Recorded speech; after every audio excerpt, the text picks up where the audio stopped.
নতুন বৰ অসম জন্ম দিয়া আৰু নতুন বৰ অসম সেইদিনা জন্ম হ'ব যিদিনা হিমন্ত বিশ্ব শৰ্মা ডাঙৰীয়া আমি মুখ্যমন্ত্ৰী আসনৰ পৰা আঁতৰাবলৈ সক্ষম হ'ম। তাৰ বাবে আমি সকলোৱে একগোট হৈছোঁ। আজি পবিত্ৰ শিৱদৌললৈ আমাৰ ৰাইজৰ দলৰ সভাপতি অখিল গগৈ ডাঙৰীয়াও উপস্থিত হ'ল। আমাৰ কংগ্ৰেছ বিধায়িনী দলৰ দলপতি দেৱব্ৰত শইকীয়া ডাঙৰীয়াও উপস্থিত হৈছে। ডিমৌ সমষ্টিত আমাৰ কংগ্ৰেছ দলৰ প্ৰাৰ্থী অজয় গগৈ ডাঙৰীয়াও উপস্থিত হৈছে।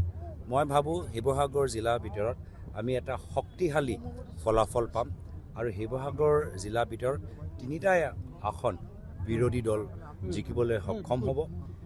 নাজিৰাত কংগ্ৰেছ দল জিকিব, ডিমৌত কংগ্ৰেছ দল জিকিব, শিৱসাগৰত ৰাইজৰ দল জিকিব, বিজেপি শিৱসাগৰত শূন্য হ'ব।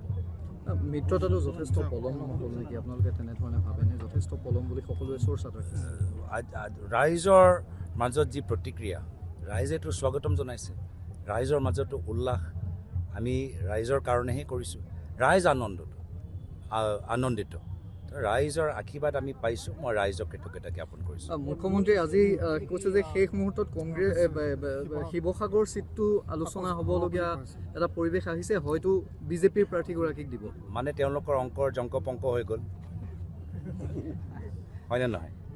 সেইটোৱে আমাৰ মিত্ৰতাৰ আমাৰ মিত্ৰতাৰ হোৱা মানে প্ৰথম প্ৰভাৱ মুখ্যমন্ত্ৰী মনতে পৰিলে। তেওঁ গোটেই ৰাজনৈতিক অংকৰ জংকপংক হৈ গ'ল।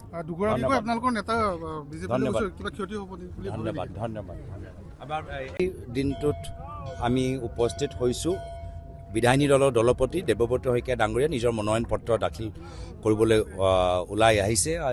আমাৰ ৰাইজৰ দলৰ সভাপতিৰ লগতো মই ফোনত মই যোগাযোগ কৰিছোঁ। মোৰ ফালৰ পৰা শুভেচ্ছা জ্ঞাপন কৰিছিলোঁ। আমাৰ চেষ্টা আছিলে যে আমি 3জনে শিৱদৌলত আমি ইয়াত উপস্থিত হৈ আমি আশীৰ্বাদ ল'লেহেঁতেন। তেতিয়া আমাৰ 3গৰাকী প্ৰাৰ্থী একেলগে হ'লেহেঁতেন, শিৱসাগৰ প্ৰাৰ্থী, নাজিৰাৰ প্ৰাৰ্থী আৰু আমাৰ শিৱসাগৰ ডিমৌ সমষ্টিৰ প্ৰাৰ্থী।